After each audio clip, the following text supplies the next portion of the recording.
Assalamualaikum warahmatullahi wabarakatuh.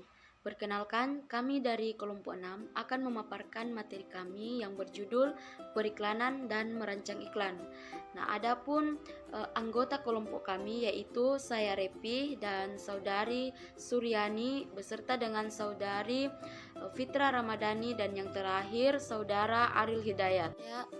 Sebagai pemateri pertama akan memaparkan materi mengenai tentang pengertian periklanan.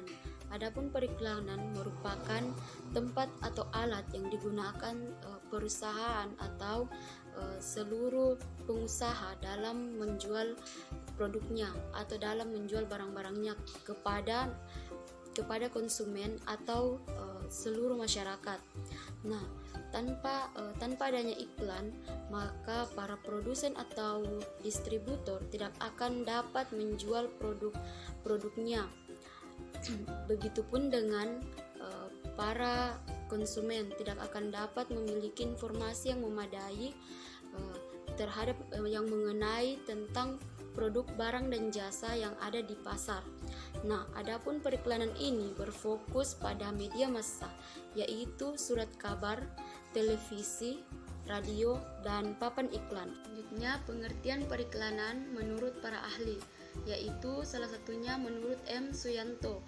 Ia mendefinisikan periklanan merupakan media bauran atau periklanan merupakan tempat penjual untuk mengkonfirmasikan informasi persuasif tentang produksi, jasa ataupun organisasi dan merupakan alat promosi yang kuat.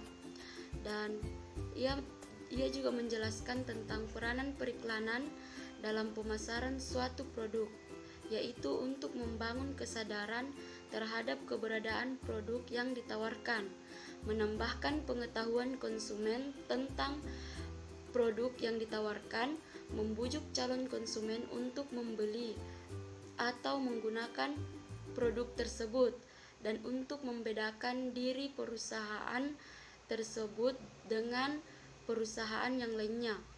Dan yang selanjutnya menurut Henry Simamora, ia mendefinisikan periklanan merupakan komunikasi non-pribadi atau periklanan adalah komunikasi non-pribadi melalui macam-macam media yang dibayar oleh sebuah perusahaan bisnis atau organisasi nirlaba atau individu yang dalam berbagai cara teridentifikasi dalam pesan periklanan dan berharap menginformasikan atau membujuk anggota-anggota dari pemirsa tersebut. Baik, yang selanjutnya yaitu fungsi periklanan. Ada 5. Yang pertama, memberikan informasi, yaitu membuat konsumen sadar akan merek-merek baru serta memfasilitasi penciptaan citra merek yang positif. Dan yang kedua, mempersuasi atau membujuk, yaitu iklan yang efektif akan mampu membujuk pelanggan untuk mencoba produk atau jasa yang diinginkan. Nah, yang ketiga, mengingatkan, yaitu iklan menjaga agar merek perusahaan tetap segar dalam ingatan para konsumen. Dan yang keempat, memberikan nilai tambah atau image, yaitu periklanan memberikan nilai tambah pada merek dengan mempengaruhi persepsi konsumen. Dan yang kelima, yaitu mendampingi, di mana peran utama periklanan yaitu sebagai pendamping yang memfasilitasi upaya-upaya lain dari perusahaan dalam proses berkomunikasi pemasaran. Jenis media periklanan yang pertama yaitu media cetak. Media cetak yaitu media yang statis yang mengutamakan pesan-pesan dan jumlah kata, gambar, atau foto baik dalam tata warna maupun hitam putih. Jenis media cetak yaitu seperti surat kabar, majalah, tabloid, brosur, selebaran, dan lain-lain. Yang kedua, media elektronik. Media elektronik adalah media dengan teknologi dan harga hanya biasa digunakan bila ada jasa transmisi siaran. Jenis media elektronik yaitu seperti televisi, radio, internet, dan sebagainya. Yang ketiga yaitu media luar ruangan. Media luar ruangan yaitu media iklan yang dipasang di tempat-tempat umum atau tempat-tempat terbuka seperti pinggir jalan, pusat keramaian, tembok, dan sebagainya. Jenis media luar yaitu seperti billboard, baleho, postur, spanduk, dan lain-lain. Yang keempat yaitu media lini. Media lini yaitu media yang digunakan untuk mengiklankan produk. Jenis media lini meliputi pameran, discount mall, dan lain-lain. Kelebihan dan kekurangan media periklanan. Yang pertama yaitu televisi. Kelebihannya yaitu untuk meliputi pemasaran yang baik, biaya rendah, perpaparan, dan menggunakan pandangan, suara, dan gerakan menarik terhadap indera. Kekurangan dari televisi yaitu memiliki keterbatasan antara biaya absurd tinggi, kerumunan tinggi, paparan hanya sekilas, dan selektivitas pemirsa kurang.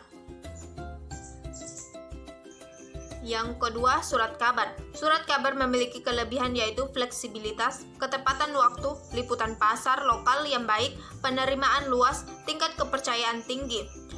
Kekurangan dari surat kabar yaitu memiliki keterbatasan buruk, sedikit pembaca selain pembeli. Yang ketiga, surat langsung. Surat langsung memiliki kelebihan yaitu selektivitas pemirsa tinggi, kreativitas dan reproduksi kualitas tinggi, umur panjang, dan banyak pembaca selain pembeli. Sedangkan kekurangan dari surat langsung yaitu memiliki keterbatasan antara lain yaitu perpaparan relatif tinggi dan citra surya dan citra surat sampah. Yang keempat adalah majalah. Kelebihan dari majalah yaitu selektivitas geografis dan demokrasi tinggi, dan kreativitas dan prestise, reproduksi kualitas tinggi, dan umur panjang, dan banyak pembaca selain pembeli. Sedangkan kekurangan dari majalah yaitu keterbatasan antara lain jangka waktu pembelian, iklan lama, biaya tinggi, dan tidak adanya jaminan posisi. Yang kelima yaitu luar ruangan. Luar ruangan memiliki kelebihan yaitu fleksibilitas, pengulangan paparan tinggi, biaya rendah, dan kompetensi pesan rendah, selektivitas posisi baik. Sedangkan kekurangannya yaitu memiliki keterbatasan antara lain yaitu selektivitas pemirsa kecil dan keterbatasan kreatif. Yang keenam itu radio. Radio memiliki kelebihan yaitu penerimaan lokal baik, selektivitas geografis, dan demokrasi tinggi, biaya rendah. Sedangkan pada kekurangan radio memiliki yaitu keterbatasan antara lain yaitu audio saja, paparan hanya sekali, dan perhatian rendah. Yang ketujuh yaitu internet. Internet memiliki kelebihan yaitu selektivitas tinggi, biaya rendah, segera, kemampuan, dan alternatif. Sedangkan kekurangan pada internet yaitu memiliki keterbatasan antara lain pemirsa tercukup secara demokrasi, dampak relatif rendah, dan pemirsa penyediaan paparan. Macam-macam periklanan. Yang pertama yaitu periklanan barang. Periklanan produk ini dapat dibagi menjadi beberapa bagian. Yang pertama yaitu Primary Development Advertising, merupakan periklanan yang berusaha mendorong permintaan untuk suatu jenis secara keseluruhan tanpa menyebutkan merek atau produk. Yang bagian B yaitu permintaan primer. Bagian A, selektivitas demand advertising, yaitu menyebutkan merek barang atau produk. Bagian C yaitu permintaan selektif.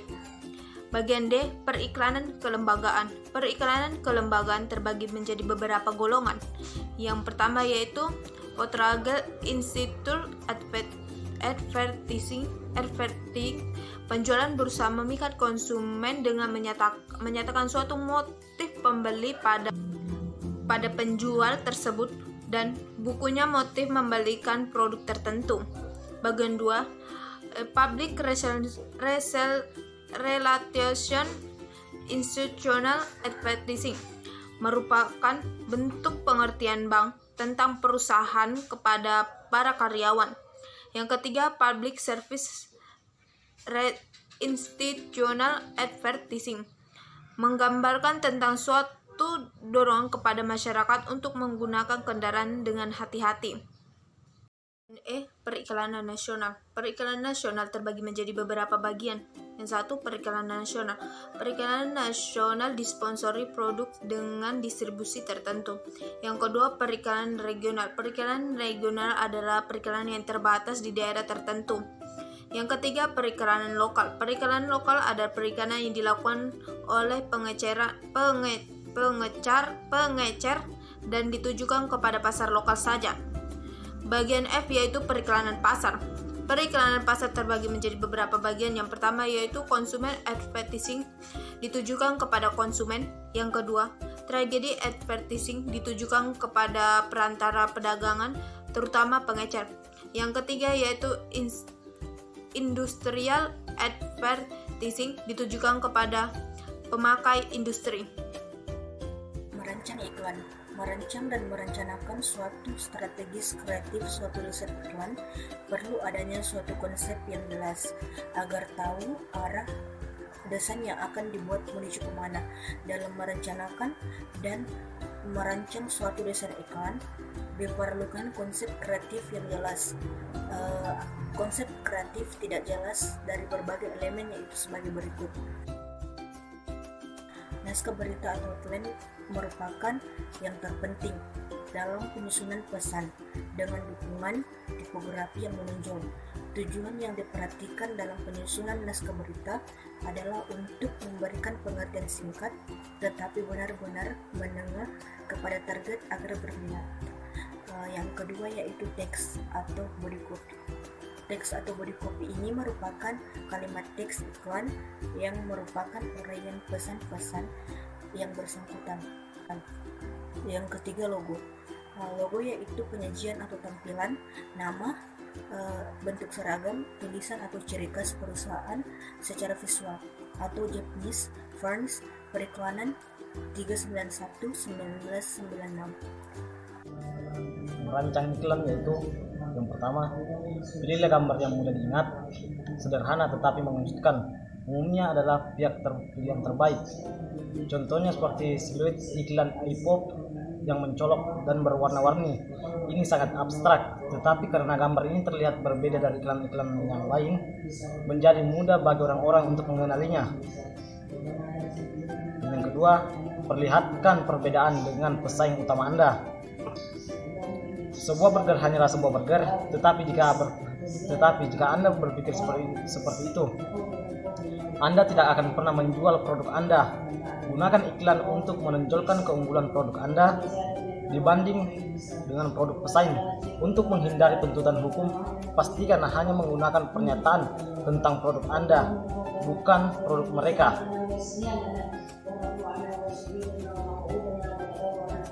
Dan yang ketiga, buatlah desain logo bisnis pilihan. Sebuah gambar menceritakan 1000 kata, dan jika sebuah logo efektif digunakan, kata-kata yang tidak diperlukan lagi. Jika Anda membuat iklan TV atau cetak, buatlah gambar yang sederhana tetapi menarik dan menempel di benak penonton. Pertimbangkan poin-poin berikut ini. Poin yang pertama, apakah Anda sudah memiliki logo? Jika mungkin, pikirkan cara yang segar dan kreatif untuk menampilkan dengan cara yang berbeda. Dan poin yang kedua, apakah Anda memiliki skema warna untuk digunakan? Jika merek Anda mudah dikenal melalui warna iklan atau logo, gunakan ini untuk membantu Anda. McDonald's, Google, dan Coca-Cola adalah contoh yang terbaik. Dan yang keempat, carilah perangkat lunak atau teknik untuk membuat iklan Anda. Bagaimana Anda membuat iklan tergantung pada media apa yang Anda gunakan. Sadari bahwa jika Anda mau mulai dari nol, membangun keterampilan untuk menggunakan aplikasi desain untuk membuat desain secara mandiri akan membutuhkan waktu yang lama. Dalam kasus semacam ini, akan lebih manfaat jika Anda mencari situs pekerjaan lepas seperti